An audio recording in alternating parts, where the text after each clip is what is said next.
right, so we are back. I'm sitting here with none other than Dan Flanegan. Dan, how are you today? I'm good. Thank you for having me. Yeah, man, it's really good to have you here. I feel like we've been talking about this for a long time, and we finally got you up from San Diego. You made the long drive. I made the long drive. What happens on these It's, drives? it's interesting. I actually do a lot of driving between Southern California and the Bay Area. I spend about a week a month in San Francisco, in Silicon Valley. And the funny thing is I kind of developed this habit of driving just so I have my car while I'm there. It's a lot more flexible than coming into town and not having it, especially if you're jumping back and forth with meetings. And so I've gotten so used to driving, 6-7 hours, and it's almost like this decompression opportunity. And I listen to folks like you, and I listen to audiobooks, and I arrive at my destination, and it's like, wow, what just happened? I think this sounds like the next big meditation trend in Silicon Valley is driving up and down the California coast. Yeah, with specific audio, like in tune to kind of, and it's funny you say about the coast, because I've gone, multiple times to the Central Valley. The coast is about an hour longer, but it feels about 3 hours shorter. Really? Because you're driving up the coast, because you have this, variation in the scenery, and it's. So tell people why you're driving up and down the coast. I feel like you're one of the best entrepreneurs I know. I appreciate You always have something going on in one pocket and another pocket and another pocket. So tell people sort of what you're up to right now. So, one of the things in kind of maintaining a presence in San Francisco and Silicon Valley, or the entire area, I've always felt like that's an important thing. As an entrepreneur, as someone who's either at any one point advising a company, building a company, raising money, whatever the case may be. I also grew up there, so I have family there. I'm fortunate enough that I don't have really any cost associated with staying up there. So vital. Yeah. So that's, I mean, if it was, a $200 to $400 a night, hotel bill, I'd be probably adjusting my strategy a little bit when it comes to physically being there. So one, I just find, the presence of being there, and the opportunity to run into people and just kind of have meetings in a concentrated period of time and touch base with folks that are there, that's critical. I am always amazed by you, because I will end up having conversations with other entrepreneurs in the Bay Area, in LA, and in San Diego, and they all know you. Like, you're covering 3 cities at once right now, which is pretty amazing. Yeah. And it's, and it's funny because I think on my Twitter account, I have California love is my location tag or something, because it's just kind of up and down the coast. But I'll tell you a funny story. I was walking down, I'd gone up for a trip, and I was walking down a street in San Francisco, going from one meeting to another, and this guy is walking toward me. And I was at a distance. I didn't really realize who it was. And he all of a sudden locks eyes and starts moving toward me at a somewhat rapid pace. And I was a little on edge, like, what is this guy doing coming toward me? And I realized it was a fellow entrepreneur that I'd had multiple meetings with. He just happened to have sunglasses on, so I couldn't tell from a distance with everything going on who it was. And it's that thing of like, you're there, you're going to run into someone on the street, you're going to be having, coffee somewhere, and a well-known entrepreneur is sitting right next to you, and you're overhearing a conversation. So it's just, making sure that you're in the mix. And for me specifically, there's at least one project at any one time that I'm pretty actively engaged with and working on, where either the headquarters is there, even though maybe a bunch of the team may be remote, but the headquarters is there. So I'm checking in, spending some time. Last time I was up was with a company that I'm working with, serving as their CTO right now, which is Snowball, which is a crypto investment app. We can talk about it in a little bit. But the amazing thing is, I'm up there. Not only am I getting FaceTime with the CEO, but he all of a sudden says, "Hey, I've got 2 or 3 investor meetings today. Let's make sure you're in the meeting." And so, over the course of a couple days, we have 6 really engaging, successful meetings. And then I head back here and I hunker down and help them run product and the engineering team. And so, it gives you an opportunity to step outside of what your day-to-day is and, engage in a very personal one-on-one way. Yeah, I think the best entrepreneurs are finding ways of being everywhere at once. I think that they learn, at least for me, FaceTime is really, really important. Getting in there and actually having focused time to work with entrepreneurs. And I feel like I see you doing that often, which means to me you're successful. I see too many entrepreneurs that are just trying to cover their bases, do too many phone calls, do too much of this. But I see you focusing on specific projects at a specific time. And I think that other entrepreneurs notice that and say that to you. Yeah, and I think there's a big, there's a big push when it comes to, I think, meditation and everything, when it comes to like being in the moment, right? Yeah. And I think there's there's a place where we've taken ourselves when it comes to whether it's email or it's Slack or it's texting or it's WhatsApp or whatever it might be. They're all fantastic tools. I mean, we would not get along without them. But to be completely honest, my email volume is way down, but my Slack volume in comparison to where my email volume used to be is way up. And there are just some people that you work with who interact differently when they are behind a keyboard than they do when you're face to face. And I think you can cut through some of the communication challenges that you might find when you're constantly behind a keyboard, when it's very easy to jump from one channel to another, one topic to another, to quickly paste links, to assume that people on the other side are reading that information, or that your email is being covered from top to bottom. When you're physically in a room with someone, you can sit down and have a conversation. You cut to the core of whatever problem you're trying to solve, whatever product you're trying to outline and develop. So it's just required. I'm a big fan of distributed teams. I work with a fantastic development team in Kiev, in Ukraine. But I went and spent a week with those guys, Yeah. hanging out. So, and even the time sometimes you spend, it may be that you come back and through the tools you use, you're even more productive when you're remote and using those tools. But that's amplified once you've spent some personal time with someone. Hey, everybody, this is Ben. So I wanted to take a second away from the podcast to tell you we are now offering chance bending coaching. So it's I'm so excited about this. It's crazy. Basically, we offer a program where we help entrepreneurs get results. First and foremost, we help you get results. We have incredible testimonials. We've helped so many people over the last year or so, and I think you're going to love this program. We give you an actionable plan. We teach you how to run business models. We really just help you move toward that entrepreneurial life you were meant to lead. So pure and simple, we create business results. If you act now, we have a special. Just go to bensmith.tv. We have $100 off. It's so affordable, guys. It's like, I can't believe we can offer it at this price. Like right now, we're offering coaching at $297 a month.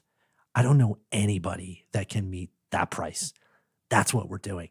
You get all sorts of media, you get modules, you get courses, you get all sorts of stuff. It's like, I'm so pumped to offer this to you. So go again, bensmith.tv, click join now, join the Chance Bending Network. It's awesome.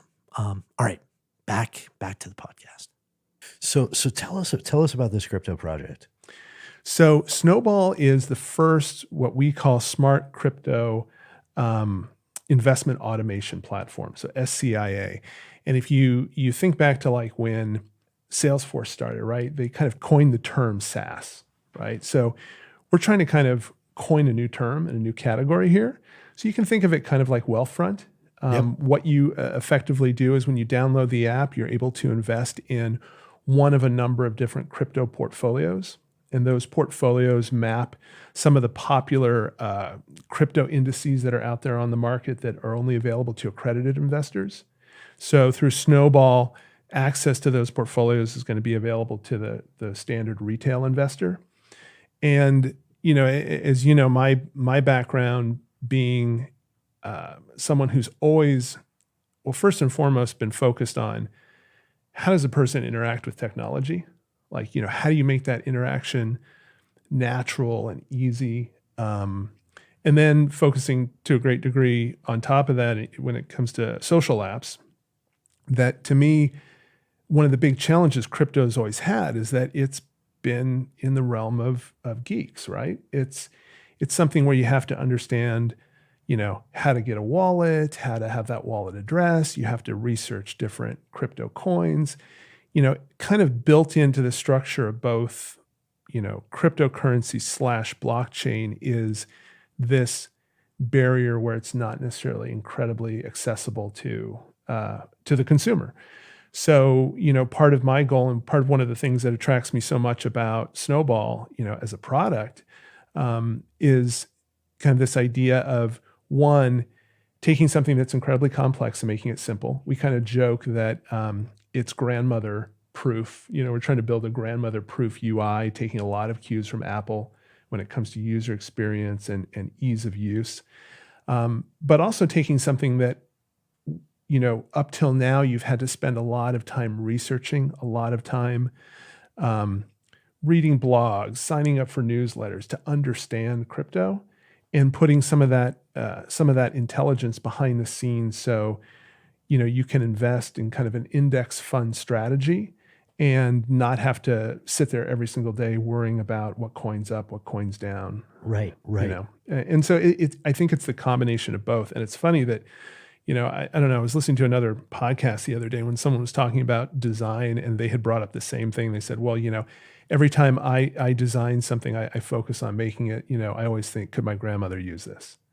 And so that's kind of, that's the threshold we're trying to meet and to say, hey, this is accessible to everyone. And a lot of the folks we have on our wait list, because the app is in beta right now, a lot of the folks So our people can't get on there quite yet. can't get on there quite yet. Not yet. But if they're interested, they can go to snowball.money or secret.snowball.money to sign up for that, wait list. I like those URLs.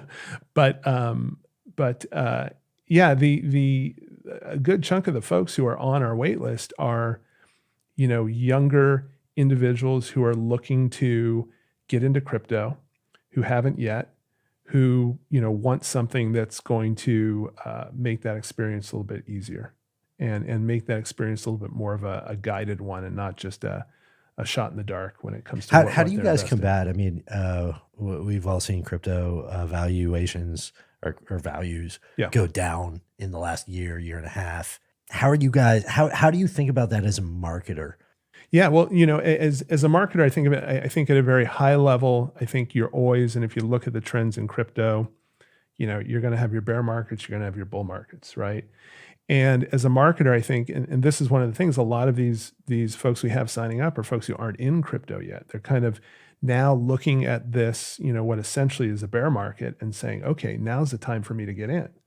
Because in the last bull market, it's all the folks who got in kind of previously, it was 2013, 2014, folks who, realized that crypto was an interesting asset to all of a sudden be engaged with, and they're the ones who kind of made out in that bull market we had. So I think that's one thing, that you're always going to have these fluctuations in the market. If you think about companies like Coinbase, who kind of spent a lot of time building out what they had as an offering, and then they were there and they were ready when the market took off.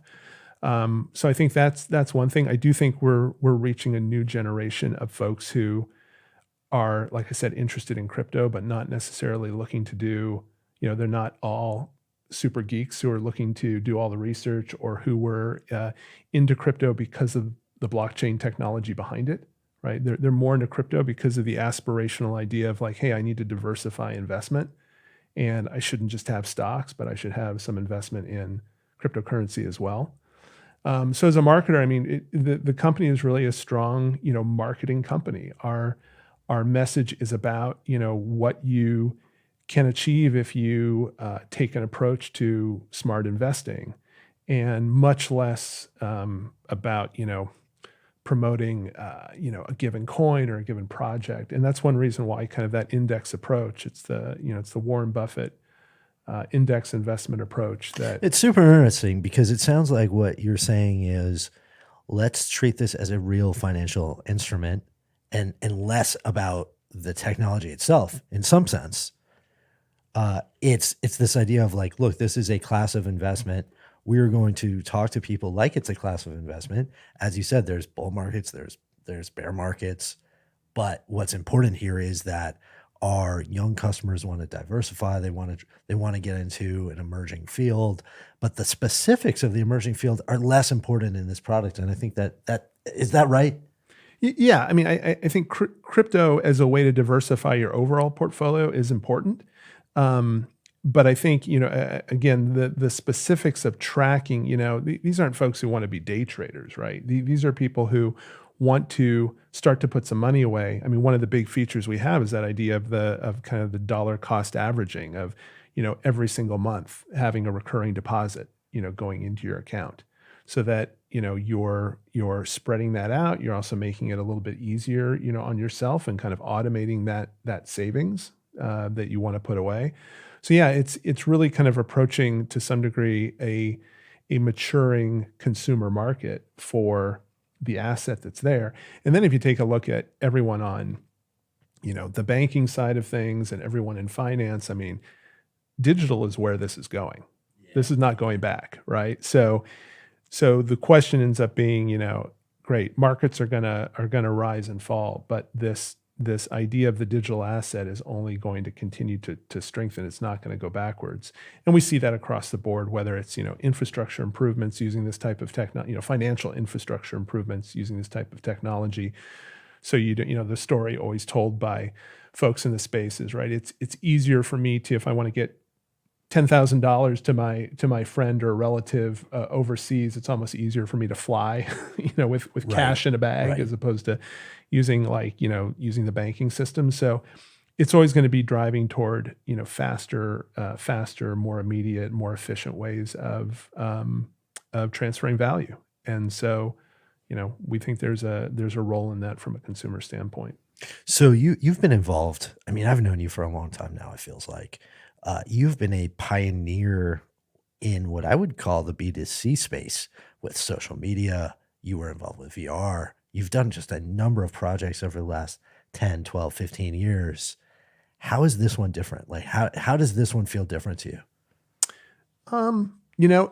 It feels, I wouldn't say anything feels different. I've always been, my kind of Venn diagram is anything that I can put myself in the shoes of the end user, of the consumer, that I can have some empathy for what they're going through, what they're trying to achieve, and I can do it in a detached way, right? Where I can say, I don't care if if this is my product I'm building, I don't care if I've invested my own money in this. Like I have to look at this, objectively from the eyes of the user, and understand what they really want. And that's what I've been doing since day one in my career in tech. I mean, the first time I ever realized I wanted to go into product is because a guy I worked with, and I was doing kind of like inside sales. This was one of my first positions. I didn't know you had a little sales in you. Well, I was given this interesting opportunity where the sales team was saying, kind of, it was like, come to the dark side, come do sales. And then the product team was saying, no, come over here and do product. And I had to choose. And but I like how sales is the dark side on this example. I'm only giving sales. I was telling someone the other day that the great thing about being a product person, and I think he had mentioned something to me about, gosh, in so many conversations with founders and stuff, you can be so diplomatic. And I said, well, it's because if you build your career in product, you're usually putting yourself between sales and marketing and engineering. And most of the time, engineering is saying, why on earth does sales and marketing want us to build this? And sales and marketing are saying, why the hell is an engineering building this? It's a nasty battle. Right. So being in the middle of that, you learn how to kind of manage both sides of that. And I've forgotten where we were going, but yeah, I think the Venn diagram for me was the fact that having this social kind of like putting myself in the shoes of the end user, and then always being intrigued by technology that's still defining itself as it goes. So the first company I started was in the mobile space, doing marketing, SMS and text message marketing. We're kind of like the MailChimp for text messaging. You were early on that. Yeah, we were early. I remember sitting in meetings, or like these large angel groups, and there'd be a bunch of kind of, now I look back, they're probably closer to my age now, but like old investors in the room going, text messaging is never going to be big. And, so we were probably, 3 or 4 years too early on that. But what that did for me was it put me smack dab in the middle of mobile, right about the time, when the iPhone was launching and all of this. And it allowed me to develop an expertise in mobile, which was something that was just defining itself, right, as it rolled forward. And that's the same reason for my interest in VR and AR. And there's a company I advise on that front as well. Because again, it's being defined. It's like the track is being laid out, for the train to roll over it as it's moving down the tracks. And to me, that's incredibly interesting. Folks have approached me with projects that are in spaces that are very mature, that already, have existed for years. And it's not as exciting as, building the first crypto app of its type, or, having working with an engineer who's solving, the ability for multiple VR and AR headsets to all work together, on the same platform. Yeah. It's just, I've been meaning to tell you, I've been jumping a little bit back into VR AR, have a little project going with somebody. And I think we might have just pulled off the first of its kind in the world. And it's just like, there's just this amazing feeling when you're like, wait a minute, are we the first people in the world to do this? Yeah. And you just can't reproduce that feeling in any other way, I feel like. And I think that's what you're describing. Yeah. And it's also knowing that like each step you take, you're developing a base of knowledge that, even for a selfish reason, where you're kind of like, hey, you know what? It's not just that, you have an expertise in a particular vertical, but you have like expertise in a subcategory of that, or even a subcategory of that. So all of a sudden, the demand for your knowledge and the demand for your skills can be that much, you can be that much more in demand. And so I think that's an important thing just from a career standpoint. And I just learned that on the mobile side of things. Yeah, I've been impressed with the way you market yourself as an entrepreneur. You seem to attract really great teams of people that are looking for a thought leader. They're looking for a product leader, and you seem to know how to speak their language, which is really, really valuable.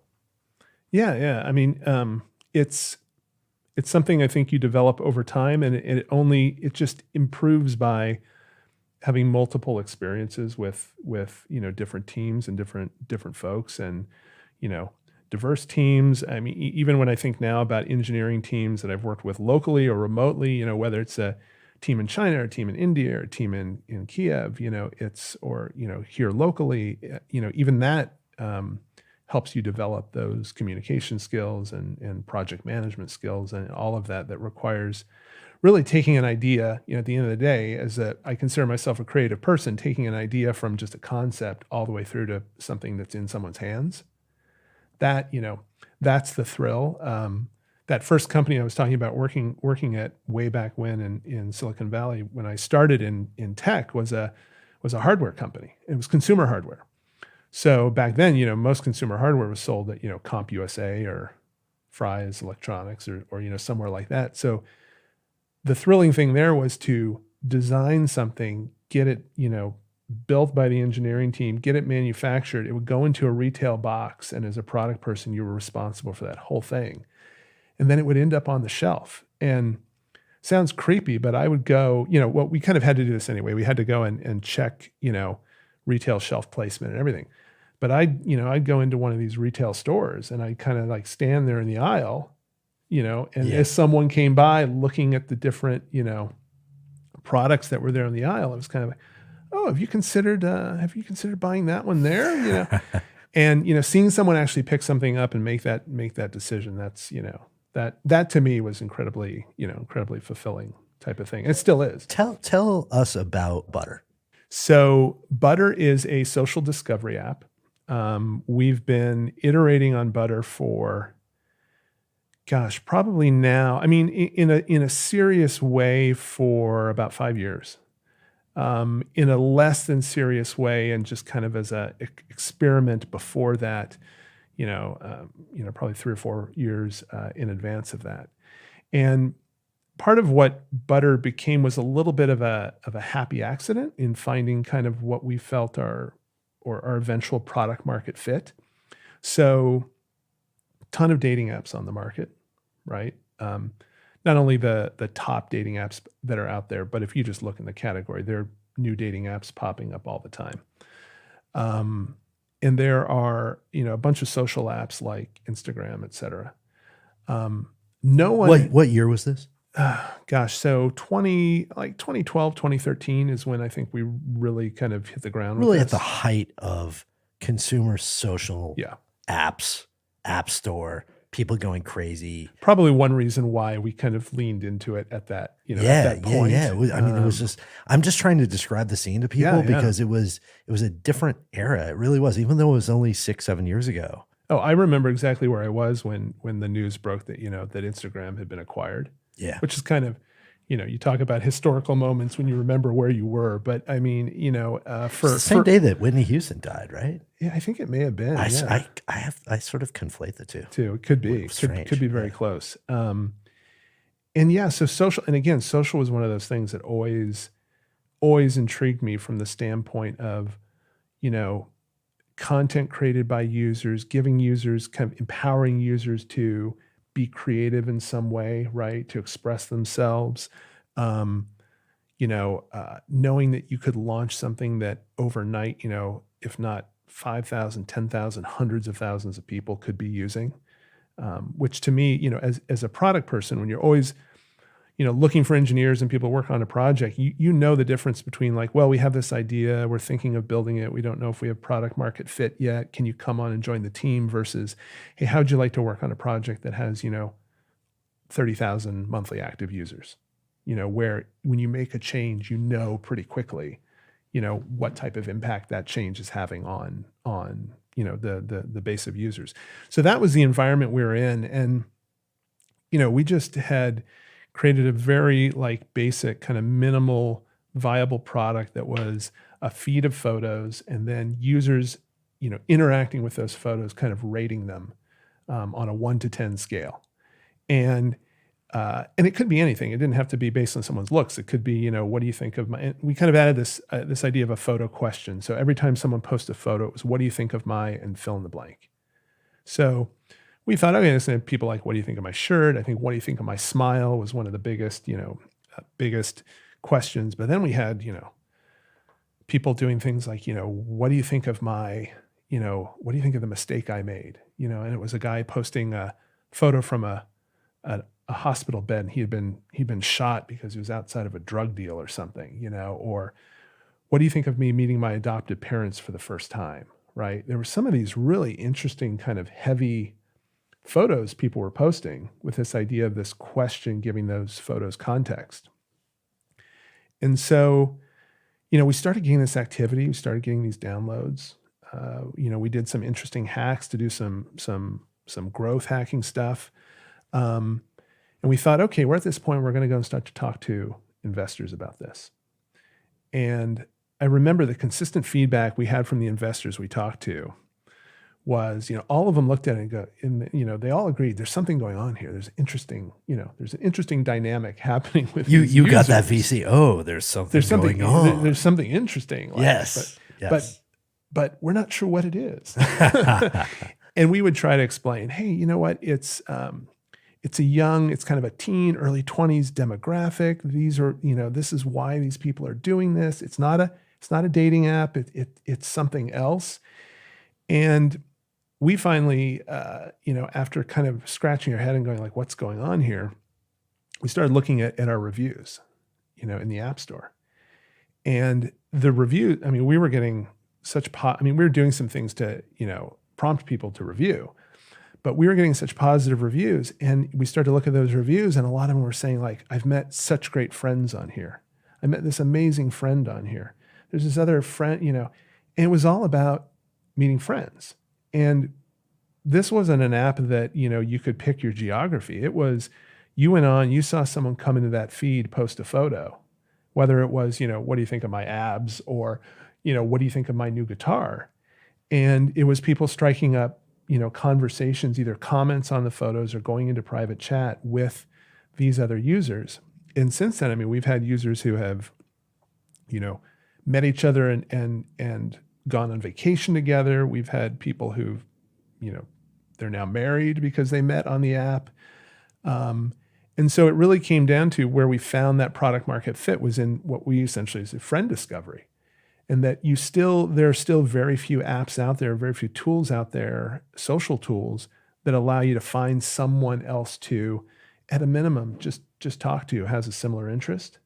Or maybe, I'm going to travel to another country and I want to either maybe make a friend before I arrive or at least chat with someone about, what should I be doing? What should I be seeing, when I'm visiting? And so we kind of found this interesting thing by accident, which was we never had geography be a key component in how you would find someone to talk to. So we never had this issue of having to have enough density in any geographic location for it to take off. Like, if you're in LA and you're only looking for other people in LA, you've got to have a lot of users in LA to be able to chat with someone. Since we never had those limitations, it was, the world was the playground for folks to find other people to talk to. And so that, to me was kind of the mistaken hack was that we didn't limit it by geography, which allowed anyone to immediately get on the app and find someone to talk to anywhere in the world. And we still see users coming in Tehran, in Iran, see users coming on obviously in India and Asia, in, Russia, all over the world. And so it reminds me how powerful community is. Yeah. And if you can create community online, magical things happen. Yep. But it's hard. You don't know what it is until it's there. Right. And then all of a sudden, and then all of a sudden it's there. And then you're trying to get your hands around it. You're trying to get your mind around it. And it's so cool that you built this thing and then it took on a life of its own. And then you had to sort of move it and shape it along the way over the years. Yeah. And we're still doing that. I think, early on, it's funny. Early on, we were this rating component. And I remember, I'll do the name drop here. I remember pitching it to Chris Sacca when he came by Mucker once. He looked at it and it was the same type of thing, like, interesting. The activity that's going on here is kind of, it's interesting. And then I heard him on Kara Swisher's podcast, like a year later. And she said, well, is there anything you wouldn't invest in? He goes, well, I saw this app once that, it had, teenagers were posting their pictures and then, someone could go in and rate them and give kind of a negative rating. And I don't know, I would never want to invest in anything that was negative like that. I actually heard that. Yeah. Yeah, I heard that one. And I didn't realize it was you. Yeah. And I tweeted to him and I said, like, I don't know what I said. I said, well, I'm glad you remembered the pitch or something like that. And he, he replied back with a funny reply. But it does show that, over time you figure these things out, and you change them. So now we're at a point where, we're about to launch video into the mix, and work on how do we turn this into, we really don't want to be an advertising based app. We really want to kind of create an understanding among our users that there's value there and that, for a little bit on a monthly basis, they can pay for that value and build community and build friendships. And if, we're able to social apps have that sort of does anyone else have that monetization? Dating apps do. Dating apps That's right. And if you look at the top grossing apps on iTunes right now, I think number 2 is probably Tinder. And if you look at how that monetization works, it is based on it's based on a number of different triggers, but a lot of it is like visibility of your profile. You're willing to pay extra money for, like being able to stand out among the crowd or tell someone they're special, and along with just added features for a monthly subscription level. Most of the dating apps, it'll end up being $20-$30 a month that people, even on the quote unquote hookup, like swipe left, swipe right apps, they are, generating on the subscription side, and then top ups, above that, probably on average, it's to that $20-$30 a month level. We think that you can do that in a social app. I also think it's, I can go on forever about kind of how in the case of Facebook and a lot of these social apps, the users are, the product and the customer is the advertiser, right? Don't want to, tick anyone off where their model is an advertising model. But when it comes to social, I mean, this is why we've run into some of these problems, is because everyone expects that social experience to be free. And by being free, you're putting yourself in the position of saying, well, I have to give up my data. I have to give up, access to myself on this platform to, essentially pay. I mean, that's how you're paying. You're paying by becoming the product. And so we want to make sure our users are our users. And if there's something of value that they want, then we're going to figure out a way to make it, easy and affordable for them to pay for it, and for there to be that traditional, relationship. Yeah, I mean, big picture, I keep telling people, I believe that the first 20, 25 years of the internet was defined by advertising business models. We're full force moving to a subscription-based internet across the internet. I think we're going to see massive roll-ups where basically everyone will be part of the Amazon bundle or the Google bundle. We'll say, hey, which bundle are you on? Yeah. Are you on Amazon or are you on Google? I'm on both bundles, right? Are you on the Facebook bundle or are you on the Fox bundle? Whatever it is. But I think that's what we're seeing. And I think we're in probably, I don't know, maybe year 3, year 4 of this, of year 25 to go. Yeah. And I think it's exciting. And I think it's exciting to think about consumer B2C startups like yourself thinking about it that way, trying to provide services. You're not explicitly a dating app, yet you're still thinking about it in this direction. You're still thinking about monetization in this direction. I think it makes sense. Yeah. And I think there's a gap, there's still, I mean, we've been very lucky in that there's still kind of this unserved market, of folks who, don't want to be found on Tinder. It's funny because Jason Calacanis was the one who said, oh, this is kind of like the app for people who are too embarrassed to be on Tinder. Yeah. So tell people, you were on the Jason Calacanis podcast. Yeah. So it's an interesting story. So I'd always, I'd met Jason a couple times. I don't think he would have remembered per se who I was. Obviously listened to his podcast for a long time. Always, had been followed on Twitter and engaged with his producer. And so, I was trying to be visible over time, which was a good thing. And then out of the blue, not out of the blue for them calling me, but they were doing right at the height of all the Facebook controversy hitting. He was thinking of doing a incubator cohort that was kind of alternatives to Facebook. You're saying it kindly because I think that he was pretty adamantly against Facebook. And and them just basically ripping off Snapchat. Yeah, and a whole bunch of the privacy issues. He also predicted pretty astutely a number of the different things that came to light post Cambridge Analytica, and some of these things he was saying like, hey, when we start to see who was spending money on these ads, I guarantee you, these are the things you're going to start to see. So he was pretty harsh on it. And I think the great thing about Jason is that his business model is really to create, a massive funnel with his conferences and with his Founder Institute, and then with the accelerator to really filter down to giving him access and visibility to the best entrepreneurs and the best startups out there to invest in. I mean, that ultimately is the Jason Calacanis media strategy, which I think is great, right?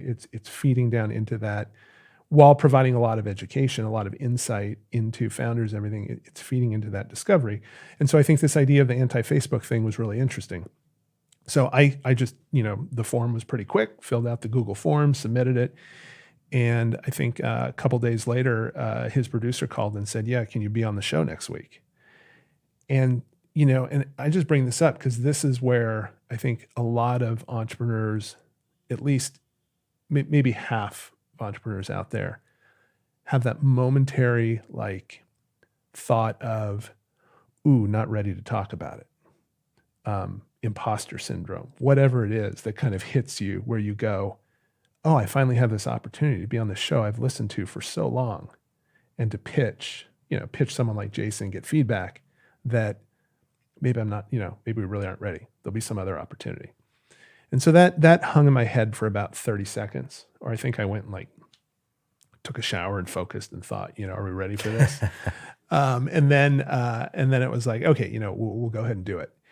And, on the day of the show, there were two or three other companies pitching. One of them, Arena, which I really like. I think it's ARE.NA. I'm trying to remember what their URL is, but I think they had a great pitch. Other two companies there, less memorable, but got up there. I had been prepping with like all these hard questions Jason could be asking me, and had all these answers ready to go.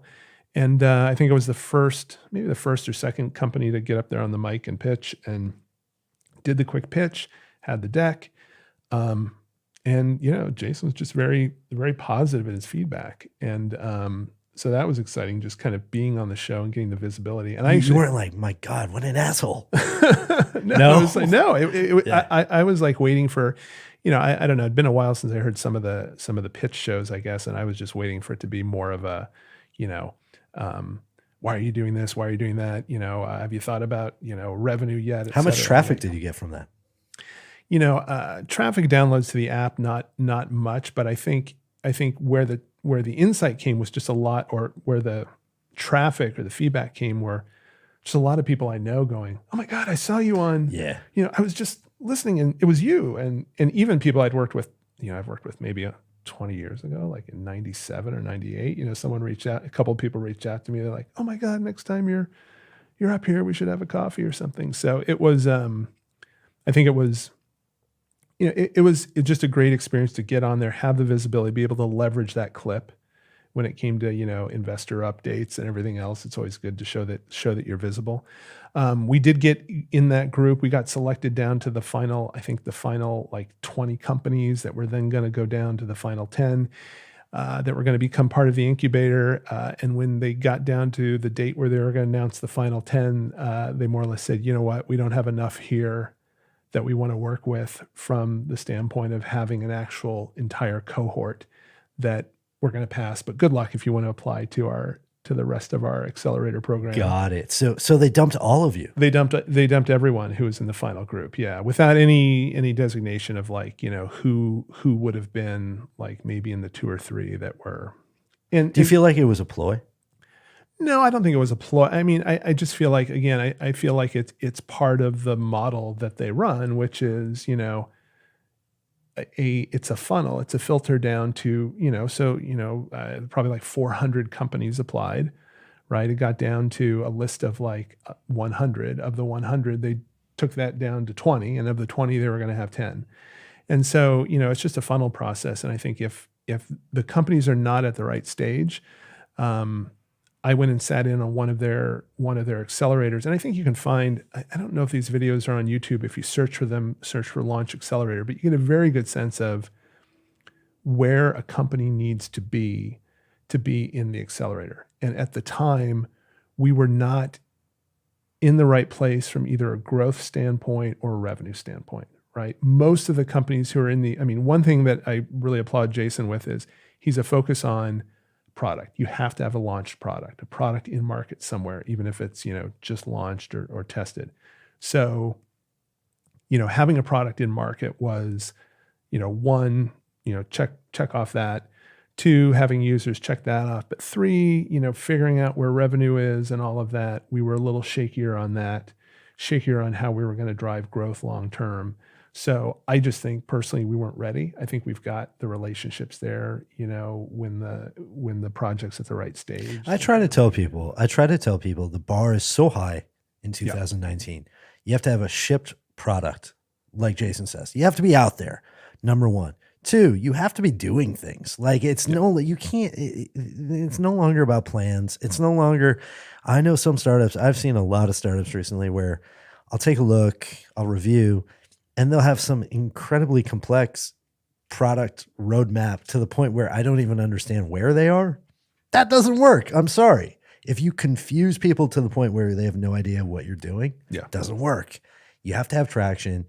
You either have to have a big growing audience or you have to be generating revenue. And that's just where it is now. Yeah, that's the bar you have to meet. And if you can't come in, and I get a lot of folks, I'll even have inbound on my angel list profile of like folks doing social apps who want to, either want, be involved in some way or advisory or whatever. And, if there isn't something in market, right? If there isn't, if you can't tell me, okay, if someone invests, $100K, right? You're out looking for money. If someone invests $100K, where's that going to get you? If you can't articulate that, $100K is going to help us launch the following features, get to this particular size, get ready for the next round or whatever it is, then, you haven't thought through it. Or if the plans are grander than that, then no, I don't care, where you're going to get when you have the 4 or the 10 million. Like, just tell me, if I invest, if anyone else invests, what is this going to get you? How far is this going to get you? And that gives me a good sense of the team. I had someone come to me recently who's essentially a solo founder developer who had built something that, people were already signing up for. And he designed the whole UI himself. He hacked everything together. He built it. And he's been approached by other big public companies in the space who have noticed what he's doing.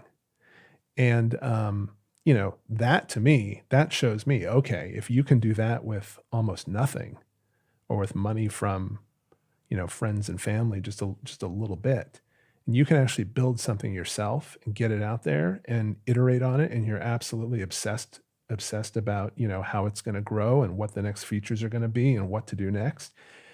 And you're just telling me, like, I need help figuring out, those priorities. I need help finding some investors. That's pretty exciting, to see someone who's done so much with so little. Yeah, I keep threatening. I really want to do a podcast where we just get entrepreneurs starting businesses within an hour and see how far we get. Like, how far can an entrepreneur get in an hour? Yeah. And I think we're going to do it pretty soon because you can get incredibly far in an hour these days. So the bar just it's high. You have to be what you're describing. And if you're not, sorry, it's too bad. Yeah. So Dan, tell me, like, I always ask everybody, what are you really bullish on here in 2019? Is there any trend, anything you're sort of looking at right now where you're like, this is interesting? What do you see out there that's hot? Oh, that's a really good question. Boy, I probably had some strong opinions a couple months ago as all of this, again, I try to be very in tune in the social space, I think, the AirPods have somewhat, I think, and just the idea of, kind of persistent Bluetooth headphones are going to do something, have an impact on audio and audio content that we're not even fully aware of yet. Such a great point. So I think, this is stuff, when people are falling asleep with these things in. So you start to, I was in New York last week, and I swear to you, every other person in downtown New York had these things on. Yeah. And they're just in permanently, as you described.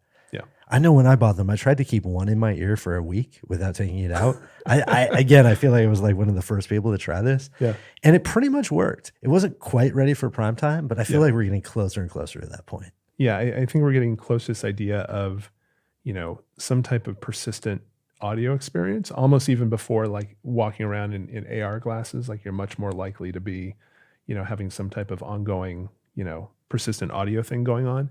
And that obviously rolls into this whole idea of, just, I think I'm now, pretty fascinated and have been for a while just on, podcasting and audio and, content creation, and how can you decrease the barriers for, making content, whether that's a video and or audio. I remember my son saying, "Hey, I want to have a YouTube channel." And this is, a couple of years ago. And I thought, gosh, the what is involved in effectively, doing that production wise seemed to be like there's some pretty big hurdles there.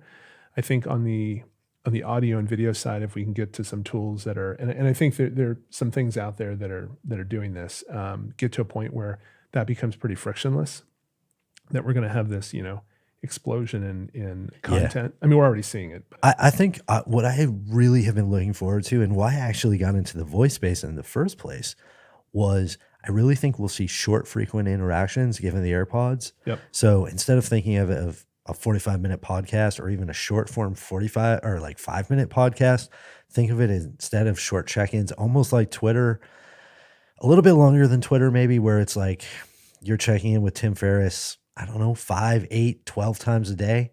And he gives you a little update that's maybe 30 seconds, a minute. And you're like, hey, Tim, what are you up to right now? Tim's like, hey, everybody, this is what I'm up to. Man, I'm like hanging out right now with my dude. He's in a Ferrari and like we're checking out this bookstore.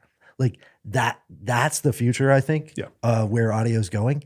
And that happens with those persistent AirPods. Yeah. And you talk about, when we were talking about my drive previously, like, if I have Waze or something going and I'm listening to an audiobook or podcast, it doesn't, I become now trained to the fact that it's going to interrupt. Yeah. And then my audio is going to continue. So if that interruption came from you for 30 seconds, give me a quick update, on this amazing, experience you just had or some great entrepreneur you just met. That's value to me. Yeah. Should we call that a voice alert? Like the be, equivalent of an alert on a cell phone. It's like, you subscribe to my voice alerts. Well, I'm just going to check in with you any 5, 8, 12 times a day. Yep. Talk to you for a minute. And that's my little alert. Yep. I like it, man. I think there's some folks out there right now. I'm forgetting, I'm blanking right now on the name of the company. But I know that there's some folks that are in beta right now on the app side of things. They're experimenting with that idea of just having the app persistent on your phone and during the day, and it just drops in, or, messages from your friends, audio messages from your friends just drop in. That's hot. Yeah. And I think the other thing too, watching the behavior of, I've always tried to watch how do my kids use technology, which I think is always precursor to what's going to happen next. And seeing my son's engagement on the gaming front, he's a big gamer. I've always been a big gamer. I just don't have enough time to be as engaged as he can, being a 12-year-old.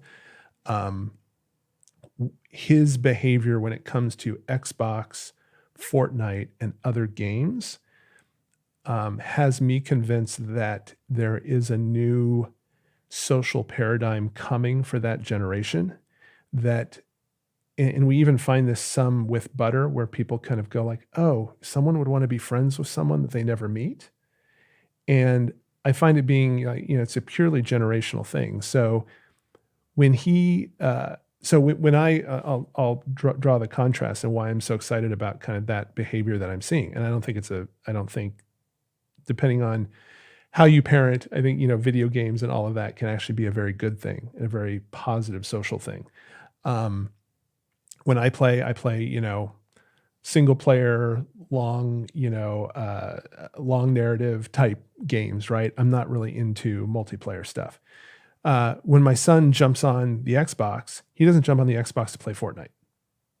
At the end of the day, he really doesn't do that. He'll jump on the Xbox if his friends are not on.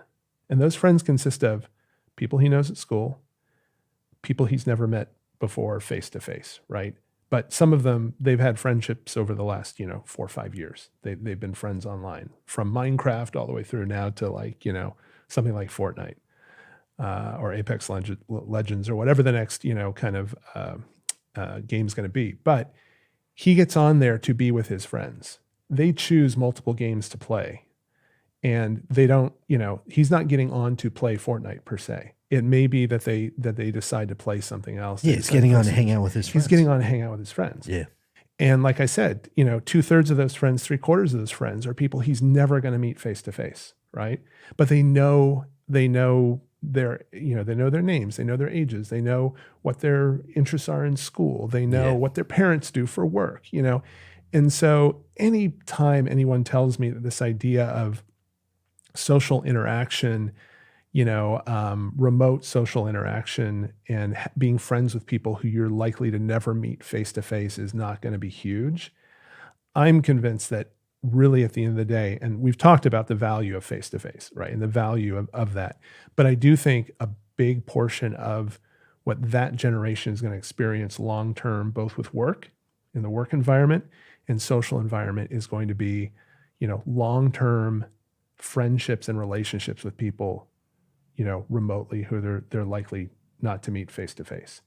That's gonna, that impacts gaming, that impacts social apps, that impacts how you work, because, remote, he's going to be much more attuned to the idea of working remotely, with these people, he's just meeting, through a remote connection or through some type of, Zoom call, then, even the idea of going into an office and working with 5 or 6 different people. And it's because of how he's been exposed to the technology. Yeah. And I would actually argue that it's on a adult level, it's happening very rapidly Already. as well. People, just in the last, I would say, year and a half, people now feel very comfortable spending money and consulting with a doctor online that they never meet. That was never the case until the last year and a half. Same with physical trainers, right? Where in the education space right now, it's rapidly changing. I think we see it with doctors, trainers, and we're increasingly, and I know there's in VC, the psychologists, like that market starting to pop off.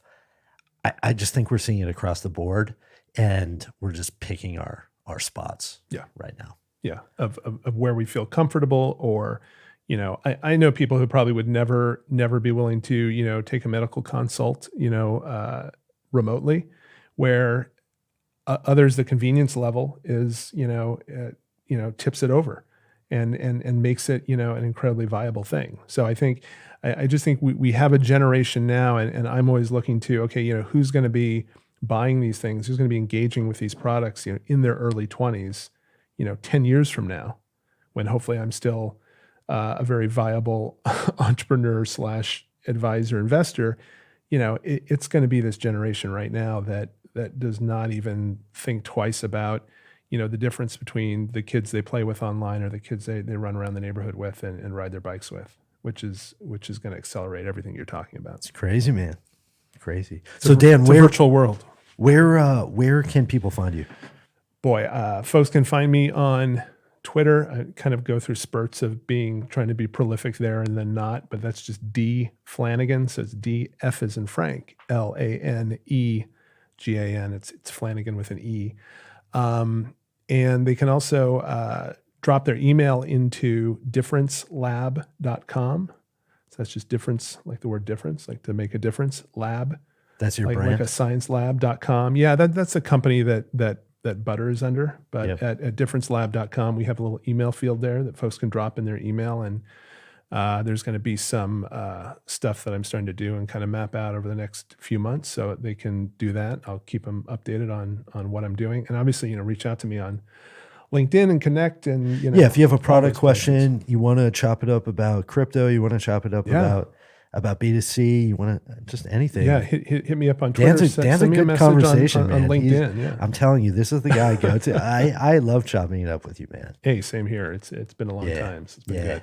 Well, we'll have to have you back next time. We'll do. I keep telling people next time we'll do some stuff on video. Maybe we'll run through some cool things you're working on. We'll show people what it looks like, and we'll go from there. Sounds like a plan. All right, man. Until next time. Thanks, man.